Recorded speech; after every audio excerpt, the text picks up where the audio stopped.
TikToker सना यूसुफ कत्ल case में Islamabad police की मुलजिम से तहकीकात के दौरान अहम इंकशाफात सामने आए हैं। पुलिस जराये के मुताबिक मुलजिम उमर हयात रैंड की गाड़ी पर फैसलाबाद से इस्लामाबाद पहुंचा था। मजीद जानते हैं डॉन न्यूज के नुमाइंदे शकील करार से। शकील, बताइएगा मजीद क्या कुछ सामने आया इंकशाफात में?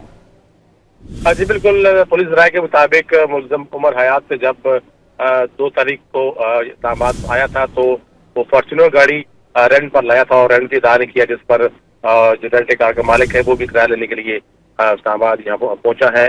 और जब मुलजिम गिरफ्तार हुआ तो उसकी जेब से चंद 100 रुपए जो है वो बरामद हुए थे, लेकिन मुलजिम खुद को ये दायर करता रहा कि वो किसी लैंडलॉर्ड का बेटा है, जबकि उसके जो वालिद हैं वो उसके के रिटायर मुलाजिम रहे हैं और खुद वो मैट्रिक पास है और आम से घरेलू पन्ना से ताल्लुक है।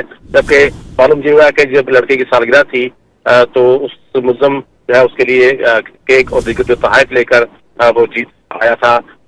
लेकिन सामने आए हैं। शकील करार अपडेट करे थे, आपका शुक्रिया।